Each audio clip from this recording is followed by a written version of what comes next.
Students, welcome to class 10th mathematics. जैसा कि आपने अभी तक पढ़ा था कल के वीडियोस में कि किसी लाइन का ग्राफ कैसे खींचें। एक लाइन जो दो वेरिएबल में गिवन हो उसका ग्राफ हम कैसे ड्रॉ करते हैं, और ड्रॉ करने के बाद फिर जैसे कि हमने कुछ इक्वेशंस लिए थे x plus 2y minus 3 is equals to 0, 2x plus 5y minus 10 is equals to 0, और अगर इसे हमें ग्राफिकल मेथड से सॉल्व करना है तो ये हमने देख लिया था कि हम ग्राफिकली कैसे सॉल्व करते हैं।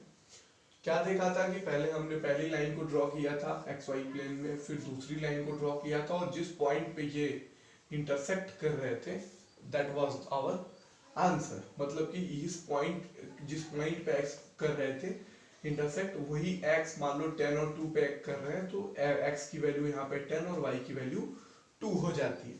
कुछ इस तरह की चीजें हमने देखी थी। आज कुछ हम कोड प्रॉपर्टीज के बारे में जानेंगे, क्योंकि अब हमें दूसरे मेथड्स भी पढ़ना है। कोड प्रॉपर्टीज ये हैं कि ये मैंने बताया था, ये जनरल फॉर्मेट होता है पेयर ऑफ लीनियर इक्वेशंस। इसे बोलते हैं the system of a pair of linear equation. ठीक है, ये एक सिस्टम है पूरा, ये पूरा आपको इस सिस्टम है जिसमें दो इक्वेशंस दिए हुए हैं।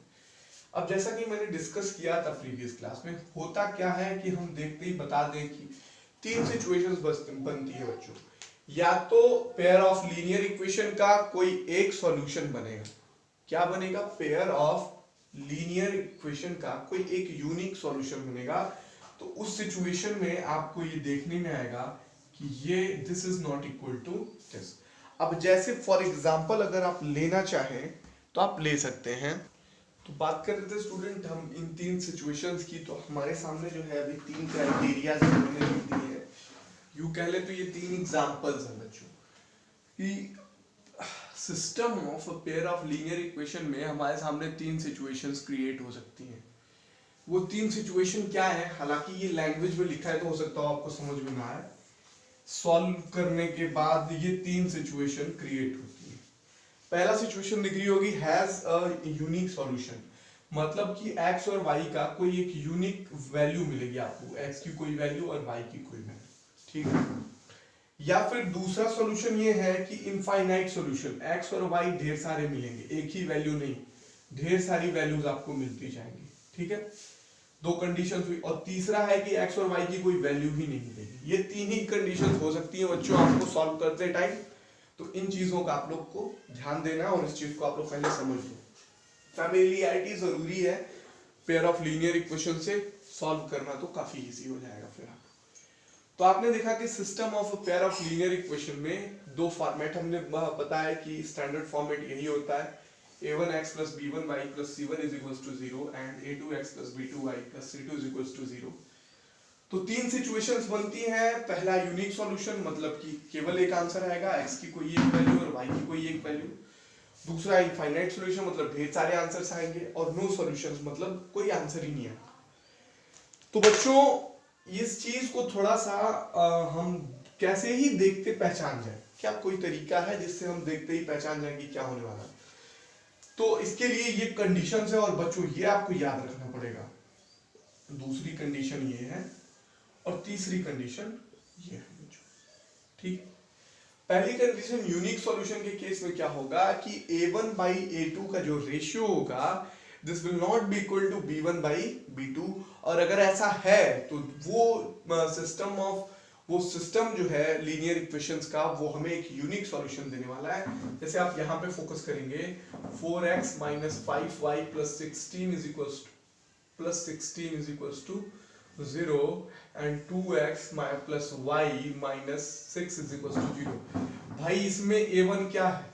a1 4 है, नीचे a2 2 है, माइनस 5 है और 1 है। तो काटोगे तो क्या होगा, ये 2/1 आ रहा है और ये -5/1। क्या ये इक्वल है? नहीं इक्वल है। मतलब कि a1 by a2 is not equal to b1 by b2 की सिचुएशन सेटिस्फाई हो रही है। मतलब इस इक्वेशन को हम जब सॉल्व करेंगे बेटा तो this will give you a unique solution. बढ़ते हैं आगे अपने क्वेश्चन की तरफ। अगले क्वेश्चन में क्या, अगले शर्त में क्या है? अगली शर्त हमसे ये कह रही है कि a1 by a2, b1 by b2 और c1 by c2 अगर ये तीनों रेशियोज इक्वल हैं तो अगर ये तीनों रेशियोज इक्वल हो गए बेटा तो क्या होगा कि ये इसका कोई भी इनफाइनाइट सॉल्यूशन होगा। ये दूसरी कंडीशन है। जैसे कि एग्जांपल हमने लिया होगा, हम रेशियोज निकाल के देखते हैं। 2/4 और -10/-20, तो 1/2 1/2 और माइनस से माइनस कैंसिल होके 1/2, यानी कि 1/2 is equals to 1/2 is equals to 1। आपने ये देखा कि तीनों रेशियोज इक्वल आ गए, मतलब कि यहाँ पे ये कंडीशन सेटिस्फाई हो रही है। मतलब कि जब हम इसे सॉल्व करेंगे तो x और y के ढेर सारे आंसर्स आएंगे बच्चों। तो इसे ही ये दूसरी कंडीशन है कि इनफाइनाइट सॉल्यूशंस वाली। अब हम चलते हैं अपने आखिरी कंडीशन की तरफ जो कहती है कि नो सॉल्यूशन। देखो ये क्वेश्चन लिखा हुआ है, ये system of pair of linear equation लिखा हुआ है। कंडीशन क्या है कि अगर a1/a2 is equal to b1/b2 और is not equal to c1/c2, अगर इस तरह की कोई शर्त आप सेटिस्फाई कराते हैं यहाँ पे, तो इस तरह की शर्त सेटिस्फाई करने का मतलब है नो सॉल्यूशन। तो हम करते हैं सॉल्व और देखते हैं 3x minus 3y minus 16 is equal to 0। तो 1/3 -1/-3 और -8/-16 कैंसिल। 1/3 इज इक्वल्स टू 1/3 और 8 1 जा 8 2 जा 16 1/2। हमने क्या देखा, हमने देखा कि a1/a2 is equals to b1/b2 तो है, but this is not equal to c1/c2। और यही चीज हमें देखो यहाँ पे प्रूव, यहाँ पे प्रूव, और ये नॉट इक्वल है, और यही चीज हमारी शर्त कह रही है। मतलब कि इन दोनों को सॉल्व करके जब हम x की वैल्यू निकालेंगे तो x और y का कोई आंसर ही नहीं आएगा। ठीक है, अब इस बात को थोड़ा हम ग्राफिकल मेथड में ले जाएंगे। क्या होगा अगर हम इनका ग्राफ खींचेंगे बच्चों, बहुत ध्यान से सीख लीजिए, बहुत इंपॉर्टेंट चीज है। यूनिक सॉल्यूशन वाले में क्या होता है, अगर जो भी सिस्टम ऑफ लीनियर इक्वेशन है, आप उनका इक्वेशन जब बनाएंगे, ड्रॉ करेंगे, ग्राफ खींचेंगे, मान लो ये कुछ इस तरीके की है, तो आपको लाइंस कुछ इस तरीके की मिलेंगी। वो किसी एक पॉइंट पे जो है इंटरसेक्ट करेंगे। इंटरसेक्टिंग लाइंस मिलती है इसमें, यू कह ले तो सीधे यूनिक सॉल्यूशन वाले में जो है इंटरसेक्टिंग लाइंस मिलती है। ठीक है, अच्छा, इनफाइनाइट नंबर ऑफ सॉल्यूशंस, ये जो दूसरा केस होता है जिसमें ये वाली कंडीशन सेटिस्फाई हो रही होती है, उसमें ऐसा होता है कि एक लाइन मिलेगी और जो दूसरी लाइन ड्रॉ करोगे उसी के ऊपर मिलेगी। मतलब कि लाइंस क्या होती हैं, कोइंसाइड कर जाती हैं। जैसे ये कोई लाइन है, दूसरे का इक्वेशन खींचा तो भी यही लाइन मिल रही है। ठीक, तो ये सिचुएशन होती है कोइंसाइडिंग वाले में। जो मैंने अभी इसके पहले इक्वेशन लिखा था उसका ग्राफ खींच के आप लोग देख लेंगे तो सेम सिचुएशन ये आएगी। नो सॉल्यूशन वाले केस में क्या होता है बच्चों कि लाइंस पैरेलल आने लगती है। एक लाइन ऐसे आएगी तो एक लाइन ऐसे आएगी, एक लाइन ऐसे आएगी तो एक लाइन ऐसे आएगी। अच्छा, कुछ इस तरह की लाइंस आएंगी तो पैरेलल आएंगी। और नो सॉल्यूशन कहने का यही रीजन होता है बच्चों कि ये जब कहीं इंटरसेक्ट कर ही नहीं रहे हैं तो फिर ये भाई आंसर क्या होता है, आंसर आपका कॉमन पॉइंट होता है। ग्राफिकली अगर देखें तो इसमें कॉमन पॉइंट मिल ही नहीं सकता है क्योंकि ये पैरेलल है। इसमें कॉमन ही पॉइंट है, सिर्फ जब दोनों लाइंस एक पे ही कोइंसाइड कर गई तो पॉइंट, कॉमन पॉइंट की कोई बात ही नहीं रह जाती है, फिर सारे पॉइंट्स ही कॉमन हो जाएंगे। तो इनफाइनाइट सॉल्यूशन, और इसमें एक पॉइंट पर इंटरसेक्ट कर लिए इसलिए कि यूनिक सॉल्यूशन इसमें मिलता है। तो आई होप कि ये चीजें आपको समझ में आ गई होंगी। ठीक है, तो इसको आप लोग स्क्रीनशॉट करके कॉपी में जरूर नोट करिएगा, ये बहुत इंपॉर्टेंट चीज है। और इन कंडीशंस को याद रखिएगा क्योंकि आगे सवाल लगाने में ना कंडीशंस बहुत हेल्पफुल रहने वाली है। तो अभी तक मैं उम्मीद कर रहा हूं कि आप लोगों को ग्राफ खींचने तो आ ही गया होगा। तो आज फिर से मैं एक क्वेश्चन करा देता हूं ग्राफ से ही related. x + 2y + 2 = 0। x + 2y + 2 = 0 और 3x + 2y - 2 = 0। 3x + 2y - 2 = 0। सबसे पहली चीज है कि आपके पास तीन कंडीशंस हैं बेटा। ये कंडीशन एक तो है कि तीनों इक्वल हो जाएंगे। एक क्या कंडीशन है, पहले ये तो इक्वल होगा but not equal to c1/c2, ये 3 कंडीशंस हैं बच्चों, ठीक। अब तीनों में से कौन सा सेटिस्फाई कर रहा है आप देखते ही बता सकते हो कि 1/3 इज इक्वल टू 2/2, यानी कि 1/3 नॉट इक्वल टू 1, यानी कि ये सेटिस्फाई कर रही है और ये सेटिस्फाई कर रही है, मतलब यूनिक सॉल्यूशन होगा, ठीक है। वैसे क्वेश्चन आपको ऐसा कभी नहीं देगा कि नो सॉल्यूशन होगा और आपको सॉल्व करने को दे दे, तो ऐसा कभी कुछ नहीं होने वाला है। तो सबसे पहले क्या करना है बच्चों, हमें लाइंस ड्रॉ करनी है। x + 2y + 2 = 0, इसके लिए लाइन ड्रॉ करनी है। तो x y का टेबल बनाएंगे। देखो कुछ कामों को मैं शॉर्ट में कर देता हूं, लेकिन आप अपने से आराम से कर लेना, क्योंकि मुझे वीडियो की लेंथ का भी ध्यान देना होता है। तो मान लो हमने XY प्लेन बनाया है, ये सब हाथों से ही हो रहा है काम, आप लोग स्केल वगैरह यूज करिएगा। और हाँ, कॉपी पे कुछ नहीं करना है, ग्राफ पेपर अलग से आप ले लीजिए 50 कम से कम, और उन 50 पेपर्स पे करने के बाद सबको पेस्ट कर दीजिएगा कॉपी में। सॉल्यूशंस वगैरह कॉपी में रहेंगे, एक साइड में ग्राफ, जैसे मान लो ये कॉपी है, ठीक। तो यहाँ पे आपने ग्राफ पेस्ट किया है, तो ये जो वैल्यूज निकालने वाला सॉल्यूशन वाला काम है आप इस पेज पे कर सकते हो, ठीक है। तो मतलब एक पूरा ये 2 पेज जो वो रहेगा वो पूरा एक क्वेश्चन के लिए रहेगा, ठीक। अब आ जाओ बच्चों सवाल पे। चलो मान लो x की वैल्यू 0 लेते हैं, तो y की वैल्यू -1। ध्यान दो भाई, x की वैल्यू 0 ले लिया तुमने, तो 2y + 2y = -2 होगा, y = -1। अब x की वैल्यू 0 ली तुमने, x की वैल्यू -2 लोगे तो ये इससे कट जाएगा, तो x की वैल्यू क्या लेने को बोल रहा हूँ, -2, तो y = 0 आ जा रहा है। एक और पॉइंट लेना है, एक और पॉइंट क्या ले सकते हैं, मान लो x की वैल्यू हम -4 लेते हैं, -4, तो ये -4 + 2, -2 इधर जाएगा +2, तो y = +1। अब ये 4 पॉइंट्स मिल गए, 4 पॉइंट्स ड्रॉ करो। पहला क्या है, 0 -1, तो 0 -1 यानी कि ये पॉइंट यहाँ पे आएगा। दूसरा क्या है, -2 0, यानी कि -2 यानी कि 1 2, ये -2 यहाँ पे आएगा, 0 तो वही रहेगा। फिर -4 और 1, ये कुछ इस तरह से रहेगा। तो आपको 3 पॉइंट्स मिल गए। अब आप तीनों को मिलाते हुए बढ़ा दो, ये हो गई आपकी लाइन, ठीक। x + 2y + 2 = 0, ये हो गया आपकी, ठीक है। अब इसी तरह से बच्चों 3x + 2y - 2 = 0, इसका भी आप टेबल बनाओगे। टेबल बनाना है बस आपको x और y। तो x = अगर मान लो 0 ले लेते हैं, तो y = क्या हो जाएगा, 1 हो जाएगा।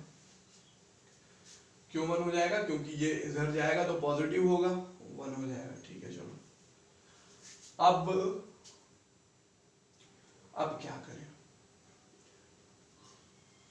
x की वैल्यू हम अगर ले लेते हैं 2, तो 3 2 जा 6, -2 क्या हो जाएगा, 4, इधर आके -4, और -4 2 से डिवाइड करेंगे तो ये -2 आ जाएगा। चलो एक पॉइंट तो और मिल गया। अब एक लास्ट पॉइंट की जरूरत है हमें।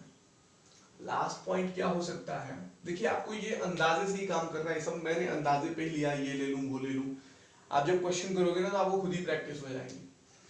अब मैं y की वैल्यू अगर 0 लेता हूं तो उससे कोई मतलब तो निकलेगा नहीं, क्योंकि फिर वो डेसिमल में आने लगेगा, ठीक है। आप सोचो, इसको 4 ले लूं क्या, इसको मान लो मैं 4 ले लेता हूँ x की वैल्यू, तो 4 लेने पे 3 4 जा 12, -2 10, 10 इधर आएगा -10, और ये फिर बना देगा इसको -5। 3 पॉइंट्स ये थे, मिल गए हमको। अब पहला पॉइंट क्या है भाई, 0 1, 0 1 यहाँ पे आ गया। दूसरा पॉइंट क्या है, 2 -2, यानी कि 2 यहाँ पे, -2 1 2 यहाँ पे देखो, और 4 -5, 1 2 3 4, 1 2 3 4 5, -5। अब ये 3 पॉइंट्स मिल गए, आपकी लाइन ड्रॉ करने की कंडीशन तो आ गई। अब ये रही आपकी लाइन, ये लाइन हमने ड्रॉ कर दी। ये लाइन का इक्वेशन क्या है, 3x + 2y - 2 = 0। अब ये दोनों लाइंस हो गई बच्चों, किस पॉइंट पे कट कर रही है, 2 - 2 पॉइंट पे कट कर रही है। तो इस इक्वेशन का सॉल्यूशन क्या होगा, x = 2 और y = -2। This is your answer. तो आई होप कि समझ में आपको चीज़ें आ गई होंगी। एनसीईआरटी में इतना ही है। और कुछ क्वेश्चंस के बारे में मैं आपको बता दूं जो काफ़ी इंपॉर्टेंट है। 3.1 एक्सरसाइज में आपको इक्वेशंस बनाने हैं, आप बना लीजिएगा। अगर बाय द वे किसी को कोई प्रॉब्लम होती है तो लाइव क्लास में फिर हम डिस्कस करेंगे उसको। आने वाले क्वेश्चन में चलिए अब एक्सरसाइज 3.2 की बाद में ही बात कर लेंगे।